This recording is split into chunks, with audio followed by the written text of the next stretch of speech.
Só sem mais delongas, vamos começar a nossa aula de hoje sobre um tema tão grandioso, tão importante, sobre uma pessoa muito grandiosa, o último Rebbe de Lubavitch, que a gente vai estar falando hoje da nossa geração, que irradiou muita luz na nossa geração, que irradia ainda em nossos dias, mesmo sem estarmos com ele no mundo, continua irradiando com seu legado. Vamos falar muita coisa legal, então presta muita atenção nessa aula, porque ela vai ser a quinta aula da vida de um tzadik, de um sábio da Torá, que vai ser posta em seguida no YouTube, numa pasta com todas as outras aulas de sábios da Torá. Tá bom, pessoal? Vamos que vamos então. Galera, Rebbe de Lubavitch, nome dele Menahem Mendel, sobrenome Schneerson. Sabe que o sobrenome, por mais que tenha uma importância mais contemporânea, porque muitas vezes avisa em Yiddish, no caso, ou qual é o trabalho da pessoa, algum costume da família, mas ele sabe que, de forma geral, o judaicamente falando, o sobrenome não tem peso espiritual. O que importa é o nome da pessoa, nome do pai e da mãe. Tá? Então, o costume Ashkenazi, que no caso o Rebbe era Ashkenazi, por mais que tinha o seu costume Rabad, mas Ashkenazi da Europa, se fala mais Rebbe e filho do pai. E normalmente no Sefaradim, e também por questões de Kabbalah, se fala o nome da mãe. Um dia a gente pode explicar isso melhor. Pessoal, ele nasceu em 11 de Nissan, no mês, que é o mês da redenção, que é o mês da redenção máxima, é o mês de Pessah, que a gente tem a festa da qual a gente sai de todos os limites negativos do Egito, que a gente sai do nosso próprio Egito. Ele nasceu nesse mês maravilhoso, que é 11 de Nissan, que no calendário gregoriano foi 18 de abril de 1902. Tá bom, pessoal? 2 anos após o casamento do seu pai. O nome do pai dele, Rav Levi Yitzhak, casou com a Rebetzin, que seria a esposa, né, uma grande rabanita, esposa de um rabino, e o nome dele era Hannah, e casou com ele. E nasceu 2 anos depois o Rav Menahem Mendes. Nessa ele foi o primogênito. Ele teve outros 2 irmãos, que foi o Dovber e o Israel Areleib. Se der, a gente fala um pouquinho também sobre ele, se Deus quiser. Pessoal, o pai do Rebbe de Lubavitch era só nada mais nada menos que o bisneto do terceiro Rebbe de Lubavitch, chamado Tzemach Tzedek. Nós sabemos que na linha racídica nós temos quando um Rebbe falece, você tem o seu filho ou alguém da família, como se fosse uma família real, e ele pega agora carrega agora esse posto tão importante de liderar a sua comunidade. Então, o grupo racídico seria isso: comunidade de uma cidade, podendo ser até de uma sinagoga só. Às vezes, um grupo racídico ele é feito de 5 pessoas, 10 pessoas, mas normalmente de uma cidade inteira, da qual segue as linhas de ensinamento do Baal Shem Tov, que foi aí o pai do hassidismo, da linha racídica, ou em hebraico, da Hassidut, que é uma linha de colocar muita Kabbalah, de colocar muita quentura, ou seja, muita proximidade da comunidade, e fazer as pessoas estudarem Torá, mesmo quando ela não sabe ler e escrever, saber servir a Hashem de uma forma mesmo quando ela é simples, e também sabendo que ela é pura, tá certo, pessoal? Essa é uma ideia muito grande do hassidismo em todos os sentidos. Galera, o Rebbe nasce Menahem Mendel em 1902. Ele já é de uma família muito importante. Como falamos, o pai dele é bisneto do terceiro Rebbe. O Rebbe de Lubavitch, que é o rabino da qual nós estamos falando hoje, ele vai se tornar, durante a história que a gente vai contar hoje, o 7º e último Rebbe de Lubavitch. Também a gente vai ter que responder, né, o porquê que ele é o último. Vamos lá, pessoal. Ele nasce, cresce, e desde criança pequena, com seus 3, 4 anos de idade, já vem ele como prodígio, como uma criança extremamente inteligente, como uma criança muito diferente das outras, uma criança que demonstra já temor a Deus, que já demonstra grande disciplina, que já demonstra muito QI alto, ser super dotado, tá certo? Aonde ele estudava no seu Heider, na União Soviética, tá bom? Da cidade, então, de Lubavitch, que é a cidade da qual o Rebbe, né, a gente chama do Rebbe de Lubavitch, porque é da cidade de onde ele é oriundo.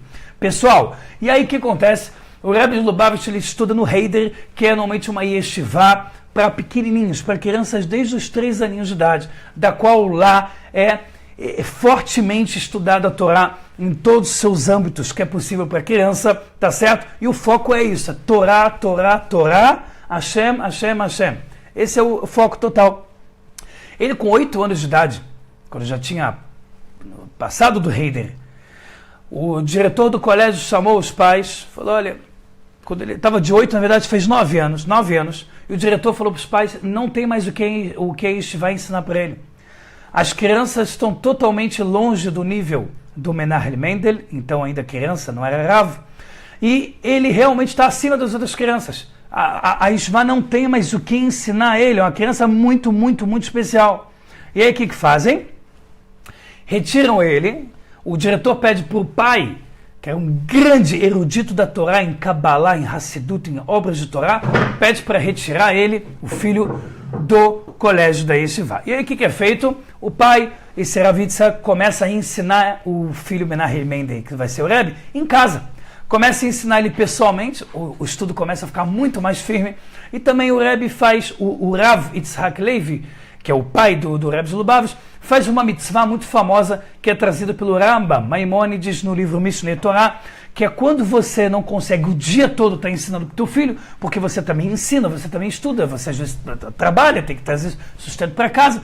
Então é mitzvah, nesse caso mitzvah, você alugar um professor, pagar um rabino para ensinar. O Rambam fala no Mishneh Torah, por mais que seja um dinheiro alto, porque o teu filho, a coisa mais importante que tem é a continuação da tua geração. Tá bom, pessoal? E aí, ele fez isso, ele pegou professores de alta confiança, ele mesmo ensinou pessoalmente, e o Menahem Mendel começa a crescer e vagarosamente vai se transformando um gigante da Torá em todos os sentidos. Com 8 aninhos de idade, o pai dele conta, o Rabbi Levi Yitzhak, que ele foi quando estavam na Rússia, em Roslov, uma das cidades que eles moravam, o pai estava sendo visitado por uma grande autoridade rabínica da Rússia, Chabad também, dessa linha racídica chamada Chabad, ou chamada também de Lubavitcher. E eles estavam conversando sobre assuntos muito complexos de Kabbalah. E eles viram que o pequenininho, com 8 anos de idade, ainda Menahem Mendel, estava observando seriamente a conversa e estava prestando atenção com o olho apertado, fazendo com a cabeça como se ele tivesse, como se não, acompanhando todo o estudo. Aí essa autoridade rabínica pergunta então ao pai do Rebbe, fala, olha, você acha que ele está entendendo? Não pode ser. Aí o pai fala, não, deve ser impossível. Ele responde isso, mas ele já sabia que o filho era diferente de todos. A gente sabe que a gente não tem nenhum mandamento na Torá da gente querer destacar alguém, da gente querer ficar causando inveja ou chamar atenção. Muito pelo contrário, nós sabemos que Yosef Atzadik, ele por ser o filho mais bonito, o homem mais bonito da Torá, forte, tzadikão, virou príncipe do Egito, grande parte da bênção toda que ele teve era o quê? Porque ele era Samui Minain, bem porat Yosef ben porat Eliain, em português foram as bênçãos que Yaakov deu para que ele seja igual um peixe, que ele tenha sucesso, prolifere muito com seus filhotes, mas embaixo da água, sem o destaque. Obrigado, Berta, maravilhosinho chá que está aqui com a gente. Pessoal, ou seja, ele colocava e investia muito, muito, muito no filho em todos os sentidos, não queria destacar ele, por mais que era óbvio a grandeza do Rav Menahem Mendel. Pessoal, o Rebbe de Lubavitch, desde pequenininho, ele aprendeu demais dos seus pais. E quando eu falo ele aprendeu demais, eu não estou querendo dizer para vocês uma frase padrão. Ele aprendeu demais porque o pai dele enfrentava naquela época o Império, né? A União Soviética Comunista. Foi uma das coisas mais nojentas e podres que aconteceu na humanidade, foi o comunismo. E a gente sabe que naquela época, que era 1910, quando o Rebbe de Lubavitch tinha ainda 8 aninhos de idade, Lenin estava aí no poder, né? Que ele foi criar o primeiro país marxista, comunista, que foi um inferno na Terra, essa porcaria que não merece nenhum respeito. E em 1924 morre Lenin e em seguida entra Stalin, conseguiu ser pior ainda, que é outra podridão, que é outro inferno na Terra, que é o comunismo. E aí, pessoal, eles, quando anexaram toda a União Soviética, proibiam o estudo de Torá, porque o comunismo está afiliado sempre, né, como é que chama em português? A não religião, né, o ateísmo. E aí o pai tinha muitas dificuldades de poder ensinar Torá para o filho. Era proibido fazer as mitzvot, os mandamentos publicamente. Era uma nova Grécia. Uma nova Grécia, uma nova Babilônia, um novo Império Romano, como muitas vezes a gente viu que na história judaica foi assim. E aí, pessoal, o Rav Levi Yitzhak, quando ele está lá mais ou menos por seus 40 anos, ele é preso pela União Soviética, o pai do Rebbe de Lubavitch, e ele é exilado para a Ásia Central, numa cidade chamada Chile, na Ásia Central. Lá ele é mandado para um vilarejo, onde lá tinha também capangas comunistas, onde prendia judeus e muitos rabinos, para ficar bem isolado lá do mundo, onde as pessoas, se tentassem fugir, eles iam morrer, como fizeram também muito na Sibéria, que pega aí quase um terço da Rússia, onde quase não tem moradia, pelo menos mais ainda naquela época. Quer correr, quer ir embora da prisão, vai embora, o cara vai morrer de qualquer jeito. E aos 44 anos, quer dizer, na verdade, em 1944, aos 66 anos de idade, ele morre dos sofrimentos causados pelo comunismo. A mãe, que ainda está viva, a Rebbetzin Hannah, ela foi uma tzadeket muito grande. Por quê? Porque ela se preocupava com tudo junto com o marido, em como as obras de Torá do pai, ou seja, do marido, serem divulgados, como as estivot serem mantidas, e dessa forma o estudo de Torá não acabar. Pessoal, saibam que hoje em dia a nossa dificuldade para estudar Torá, às vezes, é abrir, como vocês estão abrindo aqui, um Facebook, um canal do YouTube, um site no Google, e obviamente sempre procurando uma coisa ortodoxa para ser direitinha, e a gente está estudando Torá. Antigamente, era literalmente, se dava o teu couro, se pegassem você cumprindo o Shabat, se pegassem você levando um rolo de Torá para uma sinagoga, para em seguida ser lido no Shabat, te matavam, te humilhavam. Histórias realmente de muita humilhação. O comunismo fez igual ao nazismo, até porque são super amigos, né, de mão dada aí, comunismo e nazismo. Pessoal, e aí o que acontece? A gente vê que o Rebbe de Lubavitch cresce. Em seguida, o que ele faz? Em 1923, ele encontra em outra parte da União Soviética, mais central da Rússia, em 1923, ele encontra o sexto Rebbe de Lubavitch, que é o Rav Yosef Yitzhak Schneerson. Tá certo? Ele é o sexto Rebbe de Lubavitch, que morava na Rússia. Ele mantinha praticamente todo o judaísmo da Lituânia, parte também da Polônia e praticamente toda a Europa. Tá certo? O que era grande parte do povo judeu que vivia na Europa. Quando ele se encontrou com o pequeno tinha 21 anos de idade, o Rebbe de Lubavitch, passados 5 anos, em 1928, o sexto Rebbe de Lubavitch, ele dá a sua filha para a chamada Rebbetzin Haya Muska, ou Múcia, ele dá a sua filha para casar com o Rebbe de Lubavitch. Obviamente, quando a gente fala da sua filha, é mostrando o respeito e a incredibilidade que ele viu no Rebbe de Lubavitch, porém no casamento judaico, a mulher não casa, a não ser que ela queira, que ela encontre beleza, inclusive, no homem, além de todas as outras coisas importantes que tem que se ver no marido e numa esposa. Não existe no judaísmo, para quem conhece, para quem estuda Guemará, para quem estuda a lei judaica, sabe que não existe no judaísmo, desde o que Deus deu a Torá no Har Sinai, não existe mulher ter que casar ou homem ter que casar. Existe você dizer, gostaria, seria legal, mas até aí, então, pressão familiar sempre foi igual. Agora, a mulher, se ela não escolhe casar e ela não quer casar com um homem, a Ketubá, que é o documento do casamento, ele não recai sobre o casal. Olha que pesado que a gente está falando, é importante, eu gosto muito de bater nessa tecla, nesse momento que a gente fala sobre casamento. A mulher e o homem têm poder iguais em querer casar, em querer ser um do outro. Tá certo? Então, a Rebbetzin Haya Muska, conhecida como Haya Muska também, e o nome dela, na verdade, na sua originalidade, Múcia, casa com o Rebbe de Lubavitch. Tá certo, pessoal? Em 1928. O casamento foi aí feito na Varsóvia, na Polônia, numa terça-feira à tarde ensolarada, onde pessoas da linha Hassídica Chabad ou não Chabad vieram de praticamente toda a Europa, pois já conheciam o grandioso Rebbe de Lubavitch. Ele ainda não tinha o status, não tinha o posto de Rebbe, mas ele já estava sendo vagarosamente conhecido mundialmente pela sua sabedoria, pelas suas palestras em Yeshivot, né? Yeshivá, que é o Centro de Estudos de Torá Ortodoxo, e por aí vai. Galera, depois que ele casa com a Rebbetzin Haya, o sexto Rebbe chega para o Rav de Lubavitch, o Menahem Mendel, e fala, olha, eu quero que você vá para Berlim, tá bom? Quero que você vá lá para a Alemanha agora, e você fique lá, porque lá é o centro do judaísmo da Europa Ocidental, e lá você começa a dirigir muitos programas de Torá, ensinar muita Torá, e crescer no teu sustento também financeiro, para cuidar da tua família. Ele vai então, o Rav Menahem Mendel, que ainda não é Rebbe, a gente chama de Rebbe porque ele é o Rebbe de Lubavitch, e ele vai então, a mando do sexto Rebbe, ele vai lá para a Alemanha. Pessoal, borrachinha, 230 pessoas ao vivo, graças a Deus. E aí ele chega lá em Berlim, e ele começa a ensinar a Torá, o estudo dele começa a ficar famoso, ele começa a orientar e ajudar muitas pessoas. Ele aproveita também e entra numa faculdade de Berlim, a famosa, chamada de Universidade de Berlim, a principal, da qual ele entra lá para estudar engenharia superior. Pessoal, quando ele entra na faculdade para estudar engenharia superior, era conhecidas histórias do Rebbe de Lubavitch, que quando entrava na sala de aula, ele trazia Guemará, ele trazia Rumash, ele trazia livros, escritas pessoais sobre Torá, para ficar estudando durante a aula, porque ele queria o diploma, queria aprender, e vocês vão ver depois o porquê, porque que no final das contas foi tão importante para ele ter estudado também essa parte.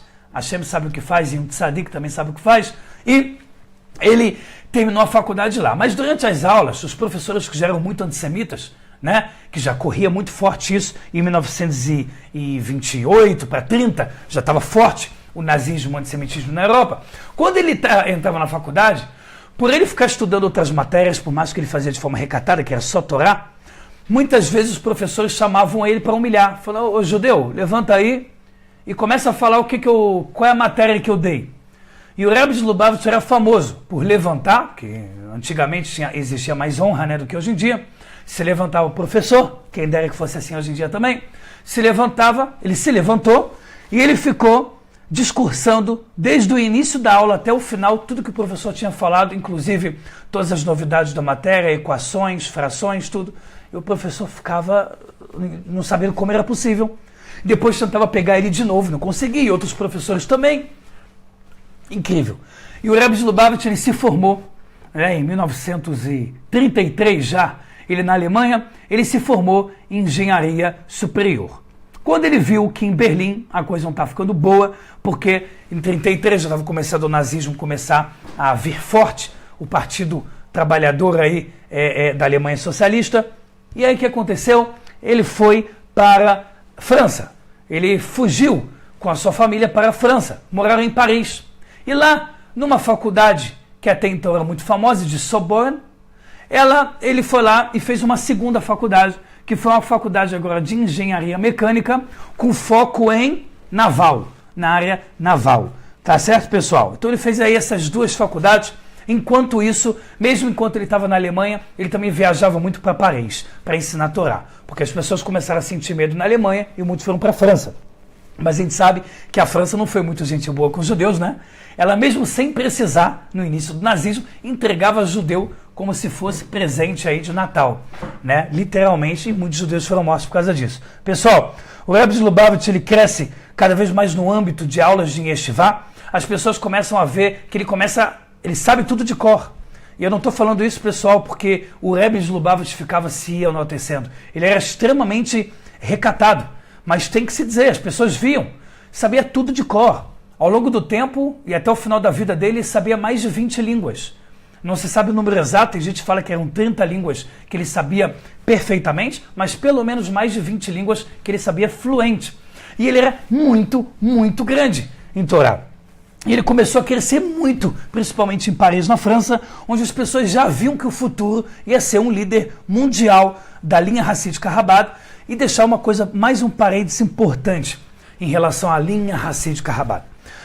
Dentro do nosso judaísmo sagrado, a gente pode ficar muito feliz e orgulhoso de dizer que por mais que a gente diga costume sefaradi, linha Chabad, todos se amam de verdade. Qual é a prova disso? Um sefaradi, ele reza normalmente numa sinagoga de Ashkenazi, numa sinagoga de sefaradi. Chabad, eu moro em Israel, moro em Jerusalém, moro há 10 anos aqui, eu vejo Chabad rezando não Chabad rezando no Chabad. Não é, pessoal, igual em outras religiões, que as pessoas se dividem como sub-religiões. Não. Dentro do judaísmo correto e ortodoxo, tirando o reformismo, que realmente é uma tristeza, uma vergonha, a gente, quando fala do judaísmo correto e ortodoxo, estamos falando de costumes. Apenas costumes onde todo mundo se ama, estuda a mesma Torá sagrada dada por Deus no Monte Sinai. Pessoal, o que acontece? Quando ele vai para a França, onde lá ele começa a crescer cada vez mais com seu estudo, a coisa começa a ficar cada vez mais forte. As pessoas começam a ver que ele é muito sábio. E ele fica lá durante 8 anos. Ele fica lá de 1933, onde ele estuda na Faculdade de Engenharia Naval. Ele fica lá até 41, quando ele consegue, por milagre, fugir para Nova York, porque em 41 já tinha começado os primeiros campos de concentração. A gente sabe que a Segunda Guerra Mundial começou em 39, campos de concentração já assim mais oficial foi em 1941, que foi o ano que o Rebbe de Lubavitch consegue fugir com a sua esposa e família para Nova York. Por que ele foi para Nova York? Porque os Estados Unidos, desde então e até hoje, graças a Deus, está de braços abertos para o povo judeu. Pessoal, eu não estou aqui entrando em política centro, esquerda, direita, que tem pessoas que gostam, odeiam os Estados Unidos, gostam. Não estou entrando nem um pouco nesse mérito. Mas os Estados Unidos realmente abriu as portas do povo judeu, como abre realmente até hoje. É incrível. Tem cidades que até hoje ajudam financeiramente quem estuda a Torá, quem estuda em Yeshivá, ou seja, em isenção de impostos ou poder ter direitos. Ou seja, é incrível. Tem muita coisa maravilhosa até hoje nos Estados Unidos para o povo judeu. Por mais que o nosso lugar, né, é aqui, terra de Israel. Pessoal, e o que acontece? O sexto Rebbe já tinha ido um ano antes. Ele já tinha ido em 1940 para Nova York. Foi por isso que o Rebbe de Lubavitch acompanhou o seu sogro, então o sexto Rebbe, em Nova York. Lá eles se encontram e o sexto Rebbe fala para o Rebbe de Lubavitch: olha, eu quero que você tome conta das minhas 3 principais organizações, que são organizações de Yeshivá, organização de projeto social, e a terceira, que é a organização de edição de obras de estudo de Torá, tanto o meu, o seu, quanto os rabinos, tá? Importante para ensinar a Torá para o mundo, para o povo judeu. Galera, o que acontece, galerinha? O que acontece, pessoal, é que o Rebbe de Lubavitch começa então a ficar mais tranquilo em Nova York, realmente pode respirar, e ele começa a escrever as obras dele. Pessoal, até o final da vida foram mais de 50 obras que saíram aí para sucesso, foram editados e foram impressos, mais de 50 obras. Desde então ele começa a escrever, explicando todo o Rumash, toda a Torá com Parashá da semana, sobre Kabbalah, cartas do Rebbe, muita coisa que a gente vai falar isso daqui a pouco, um pouco mais, tá bom? E aí o que acontece, pessoal? Em 1950, o sexto Rebbe de Lubavitch, o Rav Yosef Yitzhak Schneerson, falece, infelizmente, em 1950. E aí, logo tentam intitular em seguida o Rav Menachem Mendel, que nós estamos chamando aqui desde o começo do Rebbe de Lubavitch, que é a história sobre ele, para pegar o status, pegar o posto de Rebbe, que é líder. Não é só Rav, Rav é um rabino. Rebbe, ele vai ser o líder daquela comunidade, vai ser o líder de todas aquelas pessoas que o acompanham.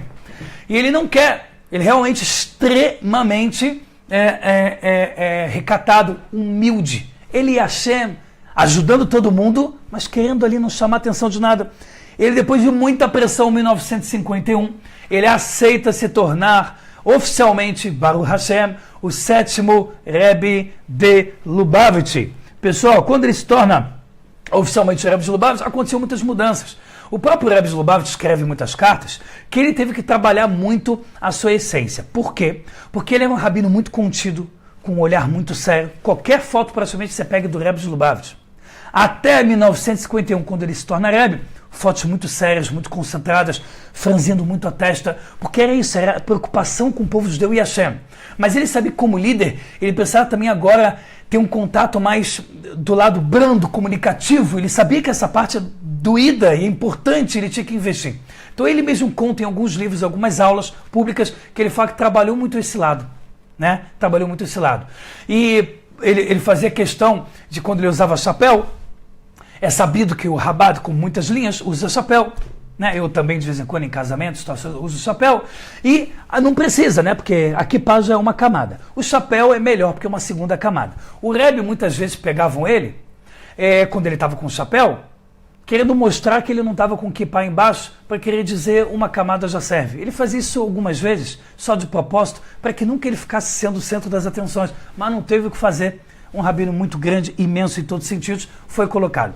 Ele costumava usar o relógio, alguns tipos de diferenças no terno. A linha Rabad não tem a peiot grande, ela deixa a peiot tamanho normal, como a minha aqui que vocês estão vendo. Peiot, na verdade, são os cantos da cabeça, que é desde as entradas. E eu tenho uma boa entrada, então eu posso ensinar bem para vocês. A partir das entradas aqui do lado, você circunda perfeitamente. Tudo isso é peiot. Tudo isso aqui é mitzvah da Torá, de a gente não raspar. para o homem, né? A partir de 13 anos é uma obrigação. E isso desce até o ossinho daqui mais ou menos abaixo do meu óculos. Isso é peiota. Então a gente não pode raspar isso. Tem gente que enaltece esse mandamento, enaltece essa mitzvah e deixa a peiota aí e ir embora. O Rebbe de Lubavitch, Arinha Rabat, não era esse costume. Tá bom? Pessoal, o Rebbe no seu primeiro discurso público, ele fala, qual é a missão da nossa geração? A missão da nossa geração, em 1951, ele falou, é trazer Mashiach. Não tem. Acabou.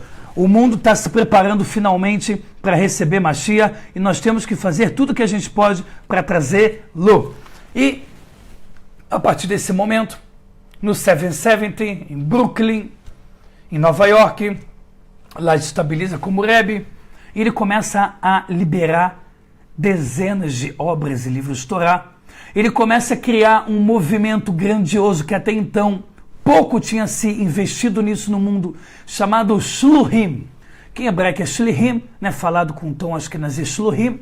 Shlichim são rabinos enviados. O Rebbe de Lubavitch encontrava com um rabino em Nova York e falava, você é bom para trabalhar em Uganda, porque você é perfeito para o estilo, pelo que eu estou vendo. Ele tinha um olhar realmente de águia e olhava também com um olhar espiritual de tzadik para onde seria bom mandar aquele rabino. Ele dizia, agora que você vai para lá, você vai receber um dinheiro da central, vai abrir uma sinagoga, comunidade, todos os judeus que você encontra lá, ou que estiverem passeando, você vai dar para eles comida kasher, botar tefilim para os homens, acender vela para as mulheres, cobrir o cabelo de mulheres, você vai ajudar a comunidade em todos os sentidos. E você vai entrar em contato com a nossa central Nova York para tudo que você precisar.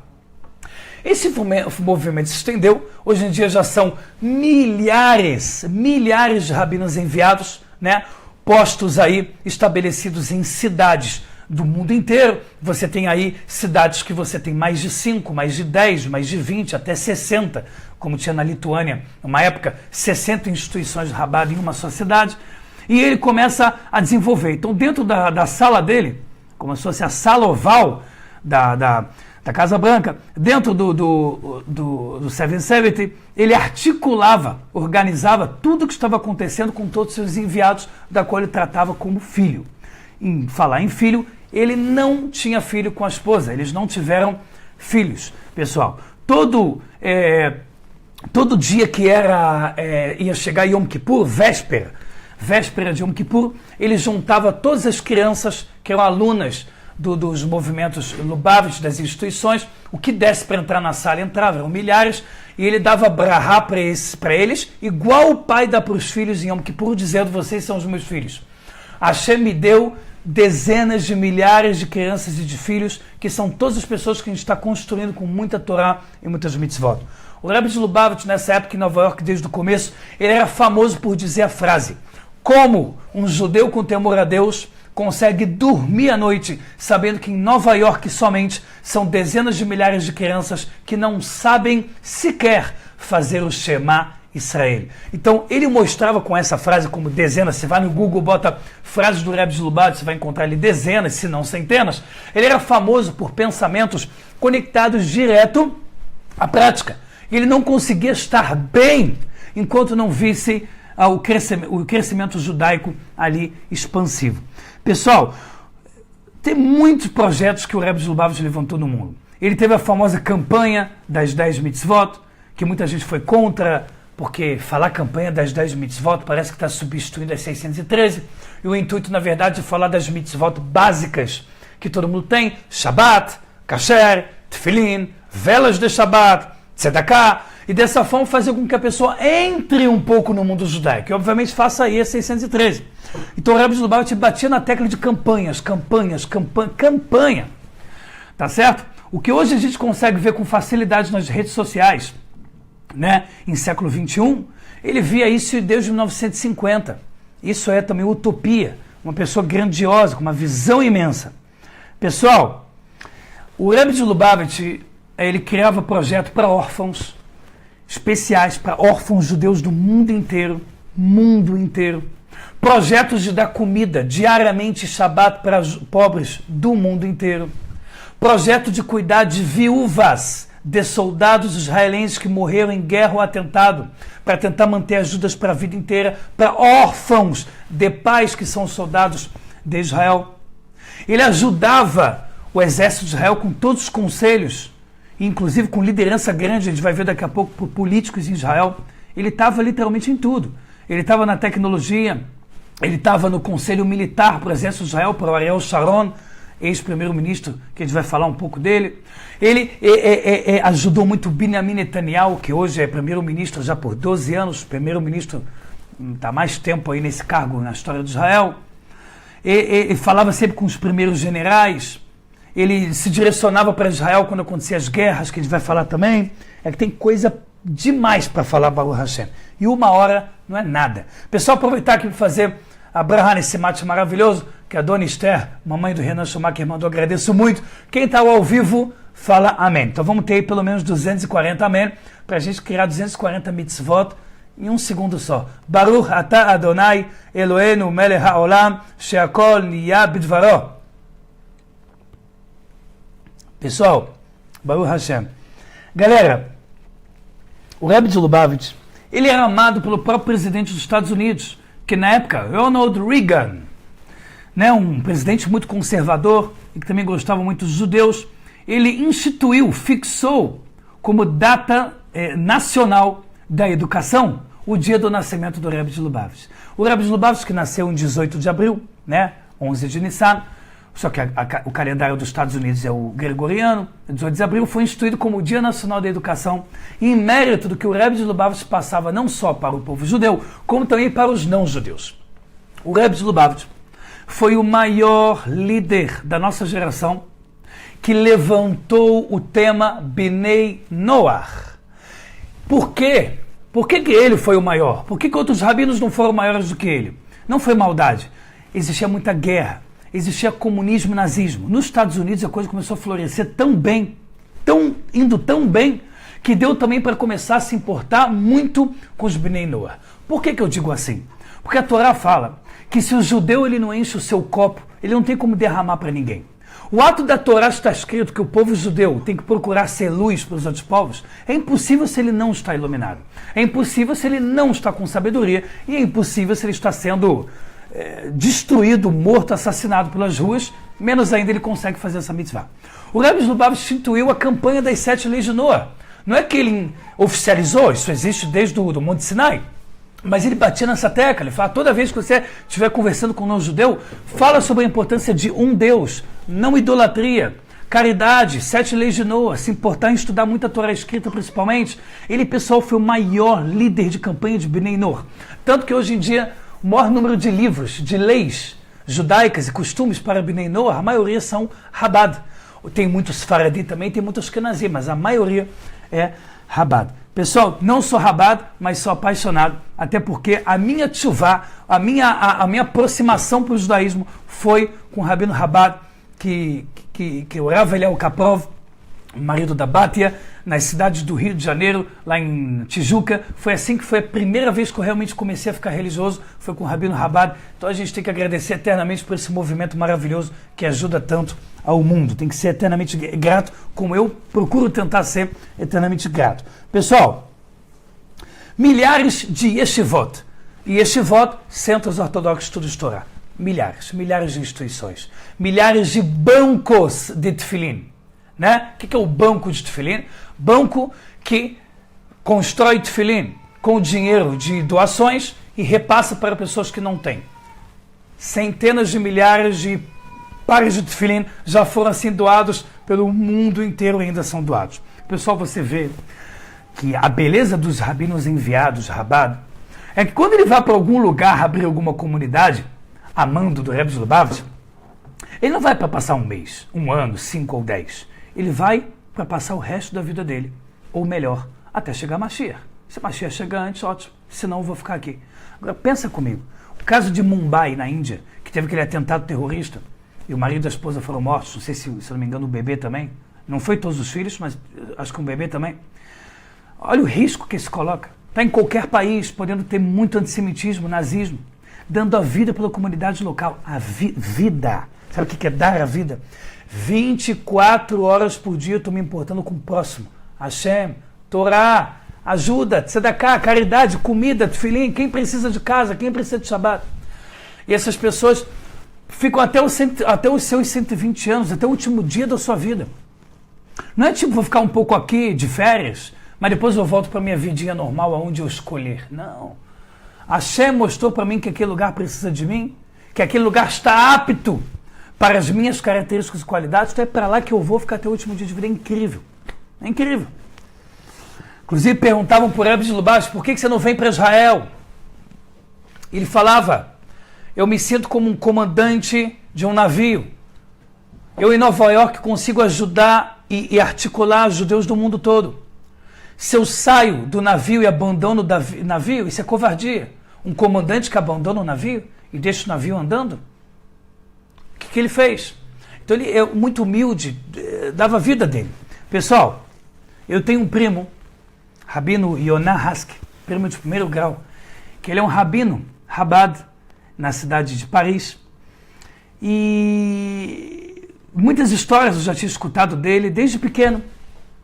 Histórias de quando ele ficou religioso Chabad, eu ainda não era, escutava aqui, escutava ali. E uma das histórias que eu escutei muito do Rebbe, porque são milhares de histórias, são dezenas de milhares, é que os ajudantes do Rebbe pegavam um carrinho de compras, carrinho grande de compras, supermercado, lotavam de livro até a borda, levavam para dentro da sala do Rebbe de Lubavitch e no final do dia saíam e tiravam os livros e voltavam com outros livros. O Rebbe de Lubavitch era famoso por conseguir fazer leitura dinâmica, que é passar as páginas rápido e ler aquele livro e falar sobre aquele livro bem. Era uma sumidade, era um ser humano incrível. Quem quiser, procura no YouTube sobre um neurocirurgião americano que operou o Rebbe de Lubavitch quando ele teve um derrame em 1989, foi o primeiro derrame, quando ele tinha 89 anos. E o neurocirurgião falou, o Rebbe de Lubavitch, até os 91 anos, quando ele faleceu, ele tinha o cérebro dele perfeito, intacto, irrigado, perfeito, igualzinho do Einstein. Igualzinho do Einstein no auge da vida. Ele já tinha estudado o cérebro de Einstein e falou, o cérebro do Rebbe de Lubavitch era algo incrível, mais do que o Einstein no auge da vida. Só que ele estava vendo, não no auge da vida do Rebbe, estava olhando ele com 90 para 91 anos de idade quando faleceu. Isso é incrível. O número de histórias que você vai encontrar é incrível. É incrível. Pessoal, o Rebbe de Lubavitch, ele todo domingo... Primeiro eu te falo aqui da questão da engenharia naval, que já está voando, acabando nossa hora. Pessoal, o Rebbe de Lubavitch, ele estudou 2 faculdades de engenharia e ele ajudou a desenvolver submarinos secretos dos Estados Unidos que ajudaram a vencer a Alemanha nazista em 1945. E através desse desenvolvimento que ele produziu para os Estados Unidos, ele recebeu o que é chamado de royalties vitalícios, que são dinheiro que você recebe para toda a vida, até o dia da tua morte, pelo fato de você ter criado algo para o bem nacional. Ele recebeu uma sala de condecoração também durante parte da história dele na Casa Branca. Ele aconselhava os políticos americanos. Ele todo domingo, ele recebia milhares de pessoas, da qual ele dava uma bênção para a pessoa e dava o famoso $1, que é $1 abençoado, que era para aquela pessoa colocar na caridade, ou pessoas guardavam como lembrança do Rebbe de Lubavitch para em seguida, em algum momento, dar a nota do Rebbe de Lubavitch, a nota para Tzedakah. Inclusive, a história famosa do Gilad Shalit, que foi aquele soldado israelense que ficou 5 anos cativo na mão do grupo terrorista Hamas e saiu e no final das contas ficou ileso, está 100% saudável. E as pessoas lembram que o Rebbe de Lubavitch, há muito tempo atrás, falou para o pai desse soldado, falou, eu vou te dar uma nota de $1 a mais que o normal, com uma bênção, porque você vai pensar com teu filho no futuro. E não é que ajudou? 5 anos na mão do Hamas, você voltar vivo? Se você tiver 1 hora na mão do Hamas, é difícil de voltar vivo. 5 anos em Gaza na mão do Hamas. Pessoal, o Rebbe de Lubavitch, tem gente que fala que esse $1 que ele dava para milhares de pessoas abençoando era dos royalties que ele recebeu dos Estados Unidos. Tem gente que fala que não era, que era de dinheiro pessoal.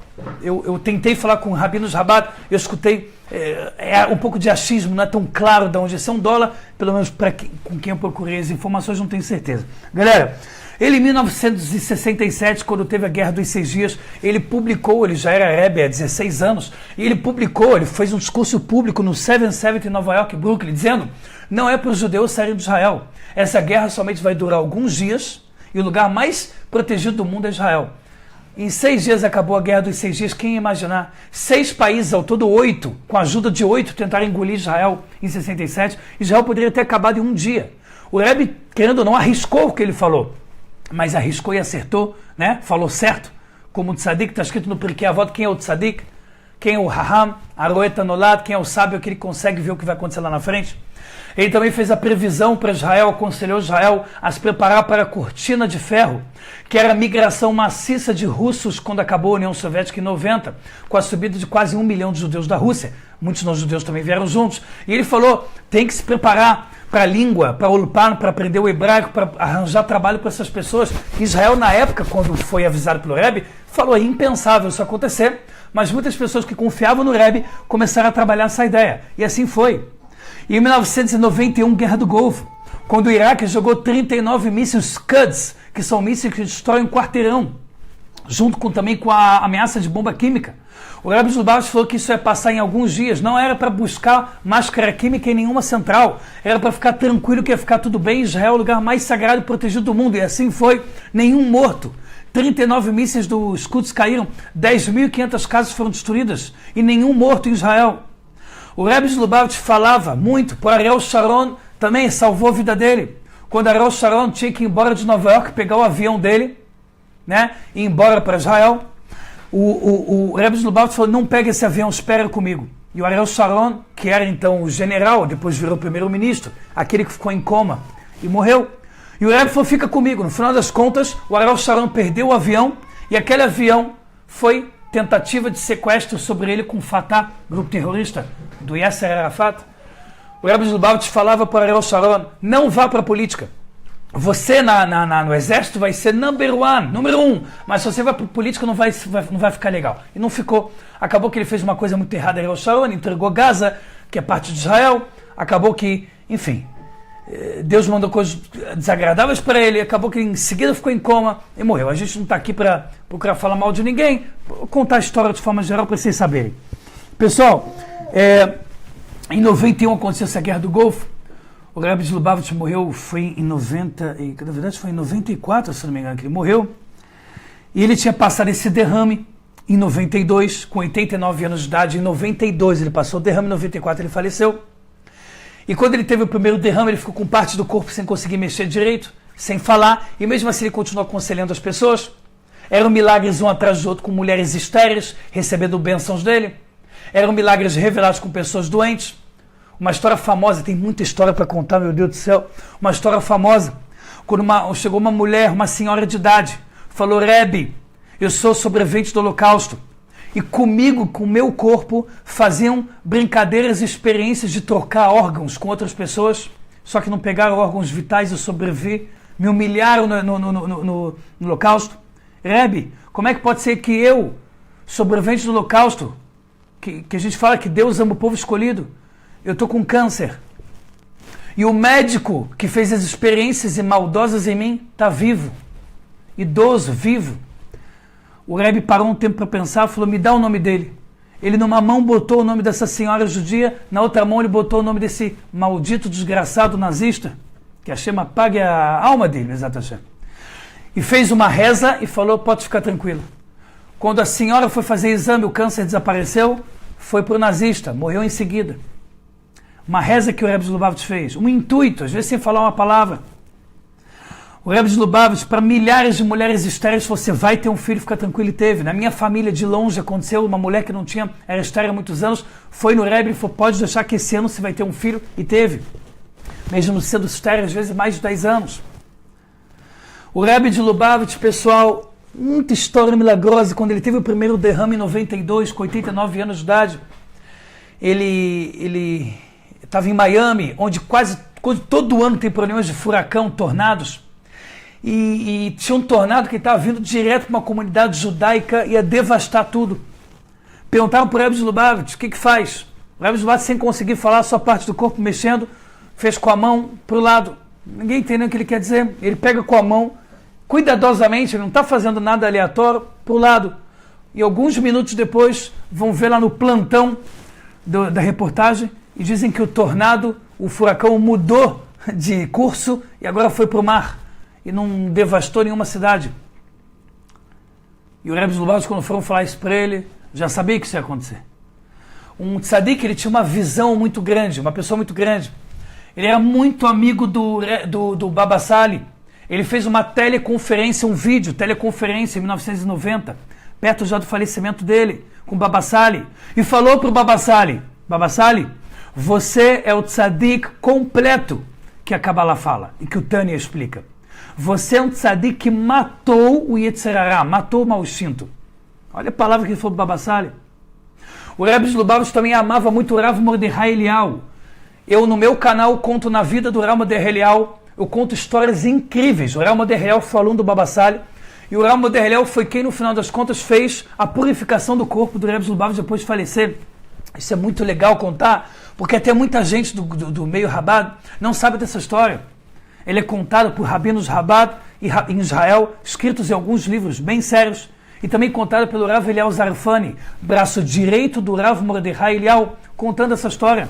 Que quando o Rebbe de Lubavitch faleceu, 6 meses antes, ele ligou para o Rav Mordechai Eliyahu, falou, Rav, daqui a tanto tempo eu vou falecer, o dia tal, a hora tal, após Shaharit, e eu quero que você venha, faça toda a purificação do meu corpo, ninguém pode encostar em mim, só você.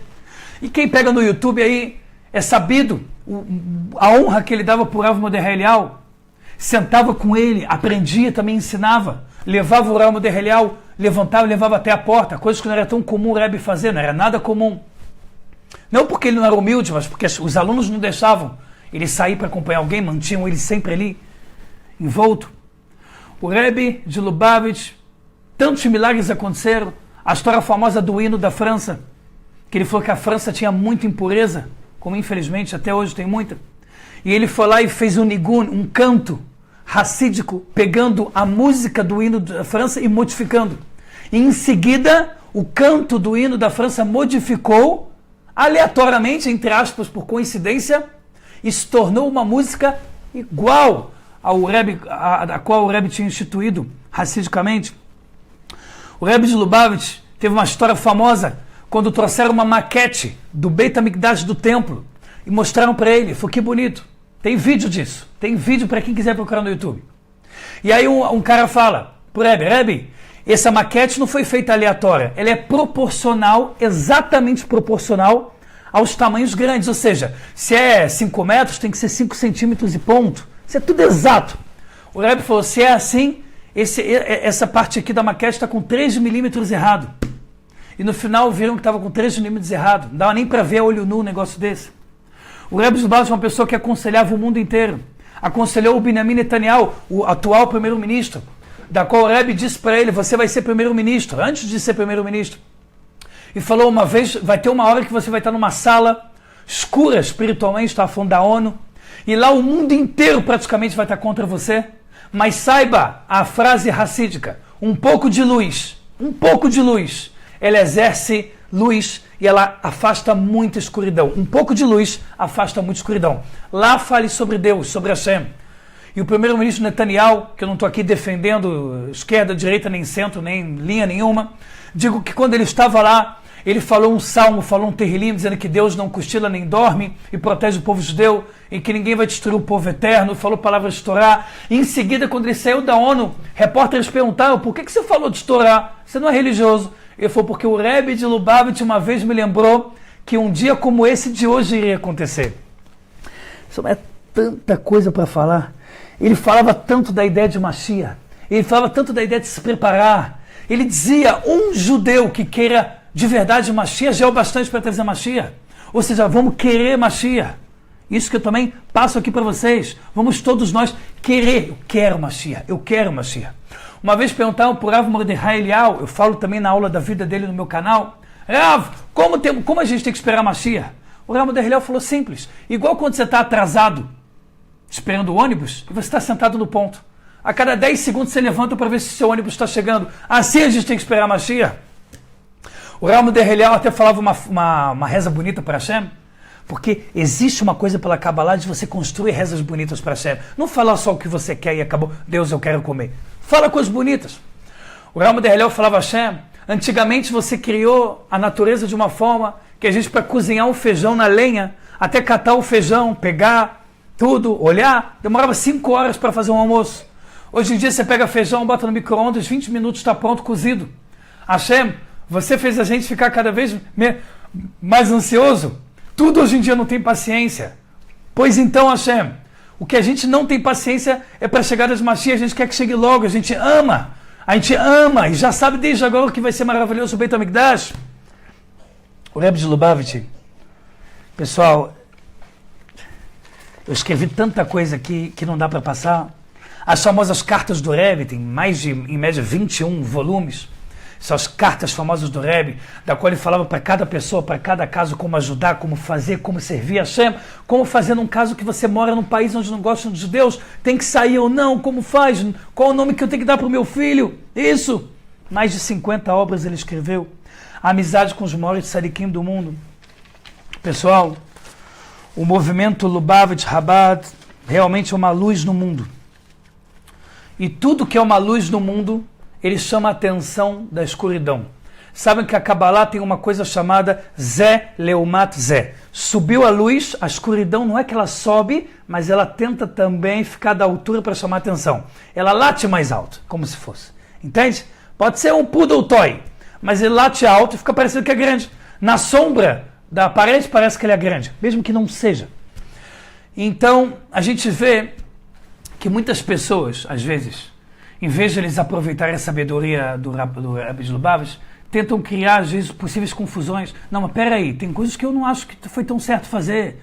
Coisas que nem fazem nenhum sentido, nem pé nem cabeça. E o Rebbe de Lubavitch, quando tentavam vir com qualquer briguinha, ele falava claramente: a alma de quem fica tentando fazer ódio gratuito é uma alma doente.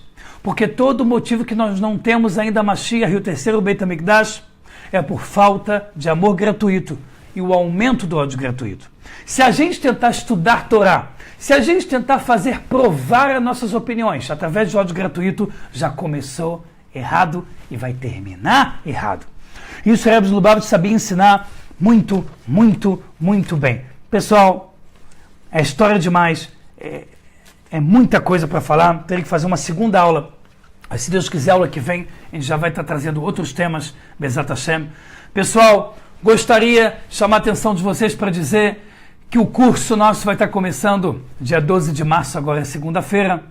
Talvez tenha sobrado alguns lugares finais que possam ser permitidos no programa de teleconferência.